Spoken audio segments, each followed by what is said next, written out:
Assalamualaikum warahmatullahi wabarakatuh. Apa kabarnya teman-teman? Semoga sehat selalu dan selalu dalam hidayah Allah Subhanahu wa taala. Alhamdulillahirabbil alamin. Allahumma shalli ala sayyidina Muhammad wa ala ali sayyidina Muhammad. Jika ingin langsung skip saja langsung ke menit 1:30.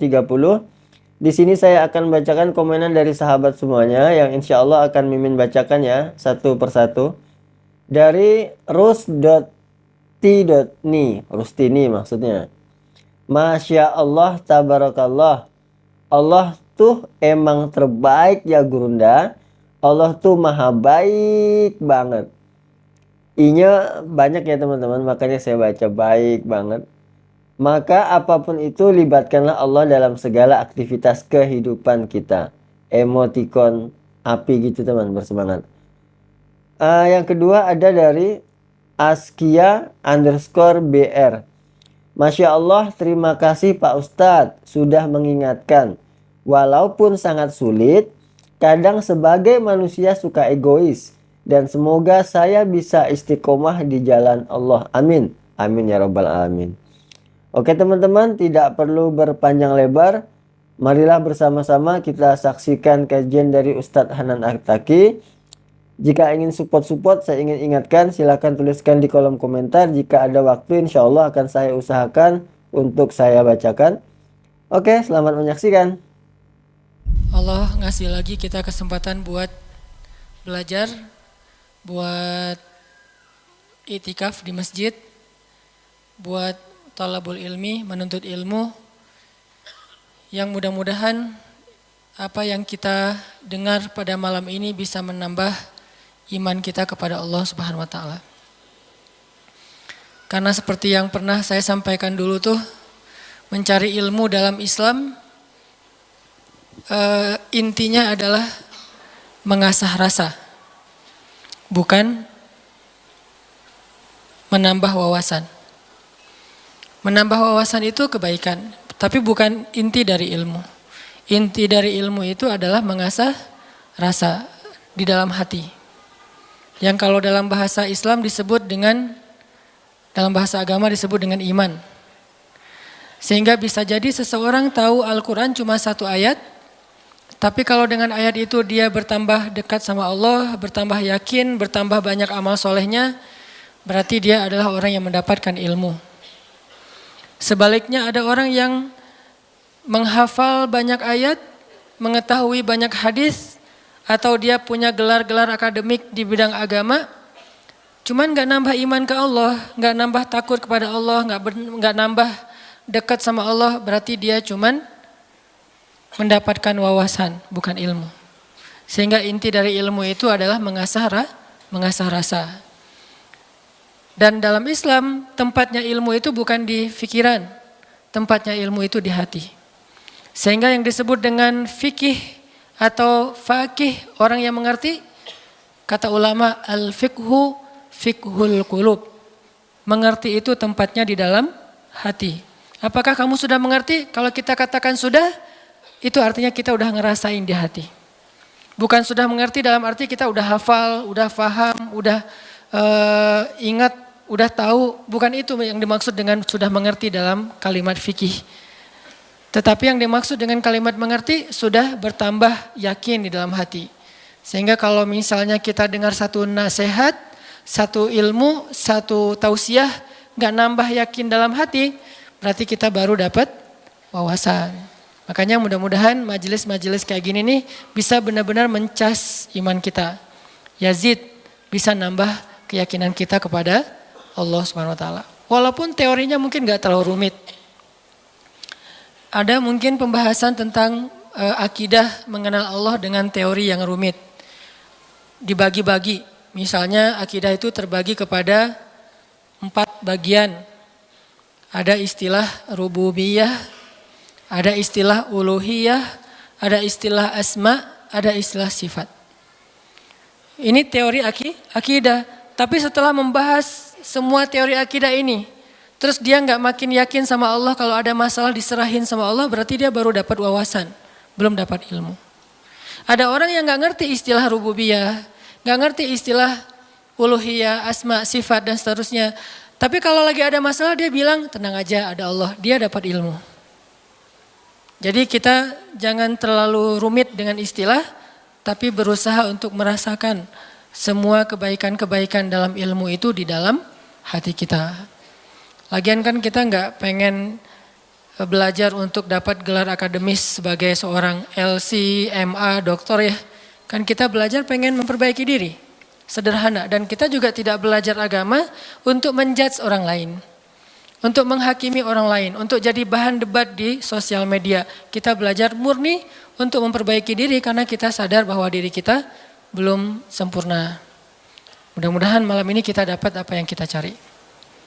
Terus makasih untuk kesekian kalinya buat teman-teman yang selalu hadir, yang istiqomah, yang bahkan diam-diam banyak yang datang dari tempat-tempat yang jauh, yang diam-diam banyak yang sudah berkorban untuk bisa hadir dalam majelis ilmu ini, yang mungkin udah berusaha semaksimal mungkin untuk hadir lebih awal, tapi ternyata qadarullah tetap nggak dapat tempat di dalam, harus tetap di luar.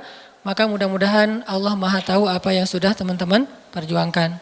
Dan saya selalu nge-mention tentang anak muda Bandung kemanapun saya pergi, bahwa memang syiar teman-teman di Bandung ini udah tersebar di seluruh Indonesia. Bahkan mudah-mudahan udah tersebar di luar Indonesia, bahwa semangat hijrah anak-anak muda Bandung ditiru oleh anak-anak muda di tempat-tempat yang lain insya Allah. Sehingga kita dapat pahala dari kebaikan yang ditiru itu. Waj'alna lil muttaqina imama, jadikanlah kami imam, teladan dalam ketakwaan. Jadi imam di sini bukan suami. Kalau itu masih lama kali ya. Imam di sini adalah teladan. Belum ada tanda-tandanya soalnya. Baik teman-teman, malam ini kita akan bahas tema plesetan dari salah satu grup band pada masanya. Yang tahu ini berarti usianya sekian. Saya juga nggak tahu karena masih muda. Nggak gaul makanya nggak tahu. Kalau nggak salah namanya Lamb of God ya. Jadi diplesetin jadi Mud of God. Tentang apa itu? Tentang, ini kalau yang plesetannya ya. Tentang gimana kita belajar memahami maunya Allah. Gimana kita belajar mengerti apa yang Allah kehendaki di dalam satu peristiwa kalau kita ngalamin sesuatu. Karena kalau kita nggak ngerti maunya Allah, nggak ngerti apa kehendak Allah di dalam apa yang kita alamin, kita jadi gampang putus asa. Kita jadi kadang-kadang malah berburuk sangka kepada Allah. Kalau udah berburuk sangka kepada Allah, pasti kita akan mengambil jalan-jalan yang harusnya kita hindari. Nah, kita belajar nih memahami Allah kayak gimana sih maunya. Dan orang yang dekat sama Allah ngerti banget yang gini-gini nih. Kita pengen belajar kayak gitu juga. Kan ada orang, sebutlah kita ya sama teman. Kita tuh udah dekat sama dia dari SD, kita udah barengan. Sama-sama SD tapi beda SD-nya. Nggak lucu ya? Nggak ketawa gitu. Dari SD udah barengan, SMP barengan, SMA barengan, kuliah barengan, nikah sendiri-sendiri. Nah udah dari dulu tuh kita udah kenal banget sama dia. Jadi kan kita udah punya feel ya. Udah ngerti banget lah, udah peka banget dia kayak gini, dia kayak gitu, dia lagi sedih, dia lagi marah, dia tersinggung. Kita udah ngerti banget nih. Begitu dia ngomong satu kata kita langsung ngerti. Misalnya dia ngomong apa gitu, oh berarti dia lagi gak enak hati nih. Dia WA aja nih, di WA kalau dia bilang aku berarti lagi santai. Kalau dia bilang saya berarti dia lagi kayak ada masalah nih sama kita. Ya udah nanti saya tunggu di mana gitu. Oh kayaknya ada salah nih. Jadi kita peka karena kita ngerti dia. Terus ada apa yang kita lakuin tuh kita ngelakukan sesuai dengan, karena kita empati ya, kita ngelakuinnya sesuai dengan apa yang nyaman buat dia. Terus kalau dia misalnya ngelakuin sesuatu kita ngerti kenapa dia melakukan itu. Nggak sampai seseorang suuzon. Kenapa ada orang suuzon sama dia? Karena nggak ngerti sama dia. Kenapa ada orang yang salah sangka? Karena nggak ngerti. Gitu juga kita ke Allah. Sahabat Nabi itu sangat mengerti Allah kayak gimana, Rasul kayak gimana, sehingga ketika turun ayat Al-Quran, mereka bukan cuma ngerti teks atau makna dari ayat secara tekstual, tapi mereka juga ngerti pesan di balik ayat itu. Ini berarti kita udah berusaha untuk berpikir dengan apa maunya Allah. Kalau bahasa agama dengan logika Rabbaniyah, bukan dengan logika ilmiah, tapi Rabbaniyah, berpikir dengan logika Allah, bukan dengan logika kita doang. Contoh teman-teman, ketika turun ayat, salah satu ayat terakhir yang turun kepada Nabi di Al-Maidah. Al-yawma akmaltu lakum dinakum wa atmamtu alaikum ni'mati wa raditu lakumul Islam dinan. Hari ini telah aku sempurnakan untuk kalian nikmatku, singkatnya, dan aku ridhoi Islam sebagai agama bagi kalian. Ketika turun ayat ini, sebagian besar para sahabat bertakbir, Allahu Akbar, bahagia gitu. Kenapa bahagia? Karena ayat ini ayat berita gembira, artinya Islam udah sempurna. Islam sudah utuh, syariat udah beres nih. Tapi ada satu sahabat, yaitu Abu Bakar As-Siddiq, malah nangis ketika ayat ini turun. Ketika yang lain berbahagia. Ditanya sama sahabat yang lain, kayak Umar gitu, ya Abu Bakar, wahai Abu Bakar, kenapa kamu bersedih, kenapa kamu nangis? Bukankah ini ayat busyra, berita gembira? Kata Abu Bakar, ya ini ayat berita gembira. Terus kenapa kamu sedih? Soalnya kalau agama sudah sempurna, syariat sudah utuh, berarti tugas Nabi udah selesai. Kalau tugas Nabi udah selesai, berarti sebentar lagi Nabi akan kembali kepada Allah. Ini tanda-tanda perpisahan. Bisa dibilang kalau haji itu ada haji wada, ayat juga ada ayat wada, ayat perpisahan. Salah satu ayat perpisahan surat Al-Maidah ini. Barulah para sahabat yang lain realize, dan mereka pun menangis. Ini berpikir, merasanya itu udah benar-benar peka. Kalau bahasa kemanusianya empati gitu. Kayak saya pernah jalan sama istri.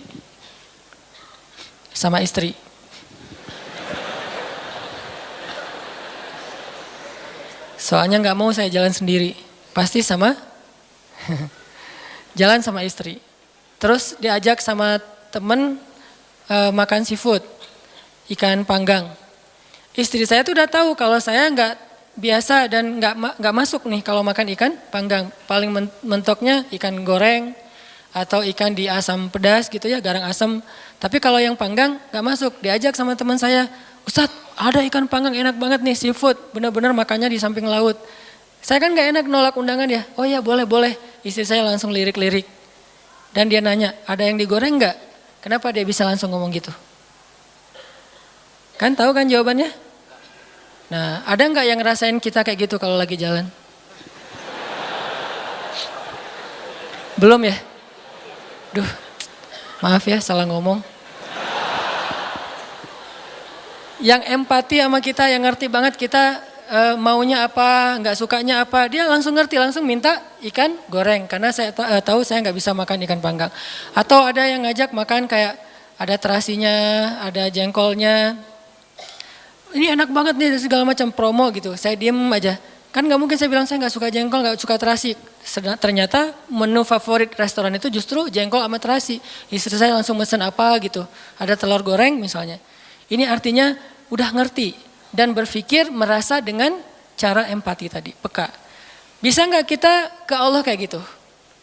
Sehingga ketika Allah memberi kita satu hal yang kita sebut musibah, kita sebut kayak ujian, akhirnya kita tahu gimana maunya Allah, apa ada yang ada di balik suatu peristiwa yang kita alamin. Ini penting teman-teman. Kenapa? Biar kita bisa belajar sabar, belajar husnuzon, dan survive dalam satu masalah. Menggunakan logika Allah. Nah, untuk itu kita coba angkat satu kisah di dalam Al-Quran yang menjelaskan tentang matematikanya Allah ini ada di dalam surat Al-Anfal. Coba teman-teman buka surat ke-8, surat Al-Anfal, kita tilawah beberapa ayat pertama, kita lihat nih logika Allah ketika kayak bentrok dengan logika hambanya. Yaitu surat Al-Anfal ayat 5. Kita baca ayat 5 sampai ayat 8. Ini salah satu peristiwa ketika logika Allah kayak bentrok dengan logika manusia. Kepengennya Allah beda sama kepengennya hamba. Terus apa yang dilakukan hamba itu? Terus apa hasil setelah itu? Kita coba baca ayat 5 sampai ayat 8. A'udzu billahi minasy syaithanir rajim. Bismillahirrahmanirrahim. Kama akhrajaka rabbuka min baitika bil haqq wa inna fariqam minal mu'minina lakarihun yujadilunaka fil haqqi ba'dama tabayyana ka'annama yusaquna ilal maut كأنما يساقون إلى الموت وهم ينظرون وإذ يعدكم الله إحدى الطائفتين أنها لكم ويريد الله أن يحق الحق بكلماته ويقطع دابر الكافرين ليحق الحق ويبطل الباطل ولو كره المجرمون. Yaitu sebagaimana Tuhan kalian telah menyuruh kalian untuk pergi dari rumah kalian dengan sebenar-benarnya. Meskipun sesungguhnya sebagian dari orang-orang yang beriman itu tidak menyukainya. Mereka membantahmu wahai Muhammad tentang kebenaran setelah nyata bahwa mereka pasti akan menang. Seakan-akan mereka dihalau kepada kematian sedang mereka melihat sebab-sebab kematian itu. Dan ingatlah ketika Allah menjanjikan kepada kalian bahwa salah satu dari dua golongan yang kalian hadapi adalah untuk kalian, sedangkan kalian menginginkan golongan yang tidak memiliki senjatalah untuk kalian. Tetapi Allah hendak membenarkan yang benar dengan ayat-ayatnya dan memusnahkan orang-orang yang menentang sampai ke akar-akarnya. Agar Allah memperkuat yang hak itu Islam dan menghilangkan yang batil atau kemusyrikan, walaupun orang-orang yang berdosa itu tidak menyukainya. Shadaqallahul azim. Ngerti teman-teman? Agak kurang jelas ya. Kenapa kurang jelas? Karena kita mungkin sebagian belum membaca kisah yang ada di dalam ayat ini. Salah satu tips paling gampang kalau kita pengen ngerti ayat Al-Quran, baca dulu sejarah yang berkaitan dengan ayat itu. Kalau dalam ilmu tafsir itu disebut dengan asbabun nuzul, peristiwa-peristiwa yang menyebabkan turunnya ayat tersebut. Contohnya surat Al-Anfal. Kalau teman-teman pengen ngerti surat Al-Anfal, coba sebelum baca surat Al-Anfal, baca dulu peristiwa Perang Badar secara lengkap. Nanti di buku sejarah tuh ada Perang Badar, cari yang paling tebal, biar nanti pas kita baca detail, banyak hal-hal kecil yang kita jadi ketahuan. Baca peristiwa Perang Badar, setelah berkali-kali baca udah ngerti banget, kayak nonton film berkali-kali sampai hafal. Setelah itu coba baca surat Al-Anfal. Pasti beda. Seolah-olah kita ngalamin ketika ayat itu turun. Itulah bedanya sahabat sama kita. Mereka lebih mengerti Al-Quran karena mereka ngalamin.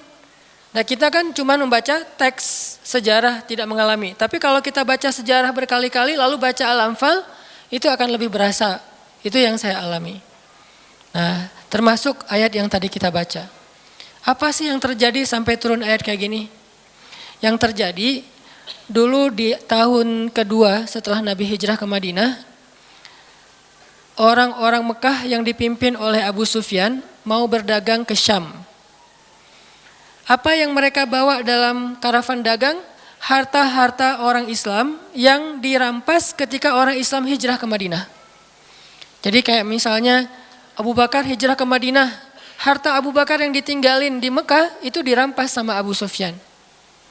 Terus ada Suhaib bin Amr Ar-Rumi hijrah ke Madinah. Semua harta yang ditinggalkan di Mekah, pasarnya, ladangnya, ternak-ternaknya diambil oleh Abu Sufyan lalu didagangkan ke Syam. Nah, setelah 2 tahun kaum muslimin berada di Madinah, dapat kabar nih kalau Abu Sufyan dan karavan dagangnya baru pulang dari Syam membawa keuntungan hasil dagang harta kaum muslimin yang dirampas di Mekah.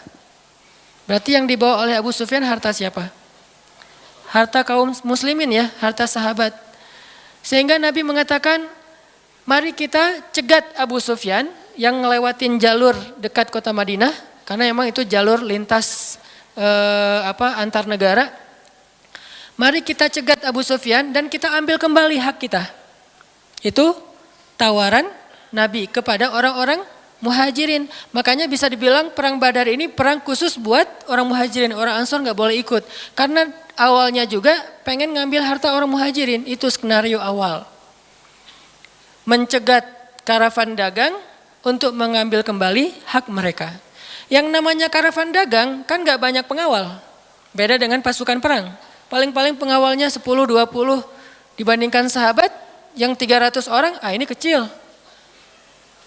Sedangkan keuntungannya kalau berhasil mencegat besar. Jadi tantangannya, resikonya kecil, keuntungannya besar. Ini skenario awal. Sehingga para sahabat semangat. Udah 2 tahun kita kelaparan, udah 2 tahun kita gak punya apa-apa. Bergantung kepada orang Ansor, gak enak sama orang Ansor. Masa makan terus di rumah orang? Nah sekarang kebetulan harta kita lewat nih. Ya udah kita rampas lagi. Itu skenario awal. Udah siap-siap nih. Udah siap-siap mau berangkat jalan. Tengah jalan Abu Sufyan dapat berita. Kan pakai mata-mata gitu. Dapat berita bahwa kaum muslimin mau mencegat. Akhirnya Abu Sufyan langsung nelpon Abu Jahal.